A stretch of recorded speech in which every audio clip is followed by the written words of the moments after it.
آئیے کتاب رحمت سورہ الکہف اٹھائیں۔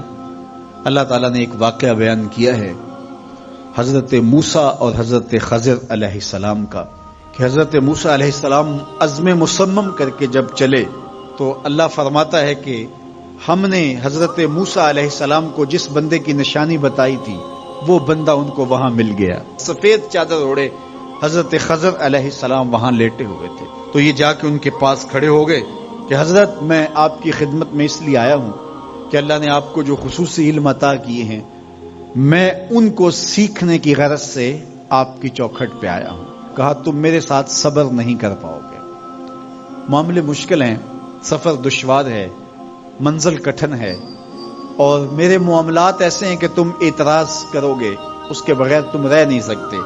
حضرت موسیٰ علیہ السلام نے کہا اگر اللہ نے چاہا تو آپ دیکھیں گے میں صبر کروں گا اور آپ کے کسی حکم کی کسی کام کی میں نافرمانی نہیں کروں گا، کسی کام کا انکار نہیں کروں گا۔ کہا کہ اچھا شرط یہ ہے کہ جو میں کروں اس پر تم اعتراض نہیں کرو گے، سوال نہیں کرو گے، یہاں تک کہ میں خود ہی نہ بتاؤں۔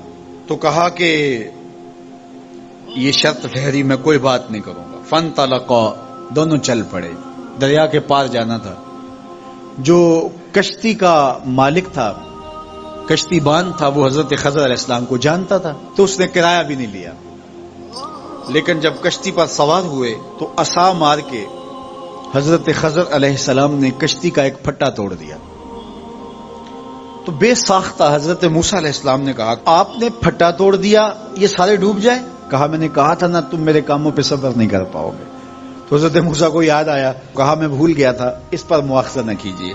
پھر دونوں چل پڑے، بچے کھیل رہے تھے، ایک خوبصورت لڑکا وہ بھی بچوں میں کھیل رہا تھا۔ حضرت خضر آگے بڑھے اور اس کی گردن مروڑ دی، اس کو قتل کر دیا۔ صاحب شریعت تھے حضرت موسیٰ علیہ السلام، نہ رہ سکے، پھر بول پڑے ایک جان کو بغیر کسی جان کے بدلے میں قتل کر دیا، اس نے گوایا کیا تھا ہمارا؟ آپ نے بہت ہی جو ہے وہ غلط کام کیا، یہ کام اچھا نہیں کیا آپ نے۔ کہا میں نے کہا نہیں تھا کہ تم میرے ساتھ صبر نہیں کر پاؤ گے۔ کہا ایک موقع اور دے دیجئے، اب اگر میں نے کوئی اعتراض اٹھایا تو پھر دوبارہ مجھے آپ اپنی صحبت میں نہ رکھیے، عذر تمام ہو جائے گا۔ پھر دونوں چل پڑے، یہاں تک کہ ایک بستی میں دونوں آئے تو آپ نے بستی والوں سے کہا کہ ہم مہمان ہیں، آپ ہماری مہمان نوازی کیجیے، کھانا کھلائیے۔ تو انہوں نے انکار کر دیا، کہا کہ ہم تو آپ کو بلایا نہیں ہے، آپ خود آئے ہیں، آپ اپنے کھانے کا خود انتظام کیجیے۔ گزر رہے تھے گلی سے تو ایک دیوار گرنا چاہ رہی تھی، تو جلدی سے اس دیوار کو مرمت کر دیا۔ کہا حضرت ہم اگر چاہتے تو اس پہ اجر لے سکتے تھے، انہوں نے ہمیں کھانا تک نہیں دیا اور ہم ان کی دیواریں سیدھی کر رہے ہیں۔ کہا اب تمہاری میری جدائی ہو گئی، تم نے یہ بھی اعتراض کر دیا۔ تو انہیں یاد آیا کہ وہ یہ بھی اعتراض ہو گیا۔ اب میں تمہیں بتاتا ہوں کہ یہ 3 کام میں نے کیوں کیے۔ اللہ اکبر۔ اب سنیے، قرآن ہمیں بتاتا ہے کہ ظاہری علم بھی ہوتا ہے لیکن کوئی باطنی علم بھی ہوتا ہے۔ کہا وہ پہلی بات کشتی والی سنو، یہ 2 مسکین بچوں کی کشتی تھی، ان کے گھر کا چولہا اس کی کمائی سے جلتا تھا۔ دریا کنارے کنارے ایک ظالم بادشاہ رہا تھا جو لوگوں کی کشتیاں چھین رہا تھا، ہم نے تھوڑا سا عیب لگا دیا، وہ ٹوٹی کشتی چھوڑ کے چلا گیا۔ اب وہ تھوڑے سے پیسے لگا کے کشتی مرمت کرا لیں گے، گھر کا چولہا جلتا رہے گا، بتاؤ اچھا کیا یا برا کیا؟ کہا رہی بات اس بچے کی جس کو ہم نے قتل کیا، اس کے ماں باپ مومن تھے، نیک تھے، صالح تھے، بچے نے بڑا ہو کے بہت برا ہونا تھا، ہم نے اس کو قتل کر دیا، اللہ اس کے بدلے ان کو بہتر اولاد دے گا۔ علماء تفسیر نے لکھا ہے اس بچے کے بدلے میں اللہ نے ان والدین کو ایک بیٹی عطا کی جس کی نسل سے 70 نبی پیدا ہوئے۔ دیوار کی کہانی بھی سن لیجئے، یہ شہر کے 2 یتیم بچوں کی دیوار تھی اور اس کے نیچے ان کا خزانہ تھا اور ان کا باپ بڑا نیک تھا۔ خزانہ دیوار کے نیچے ہے، دیوار گرنا چاہ رہی ہے، کسی معمولی دھکے سے گر جاتی۔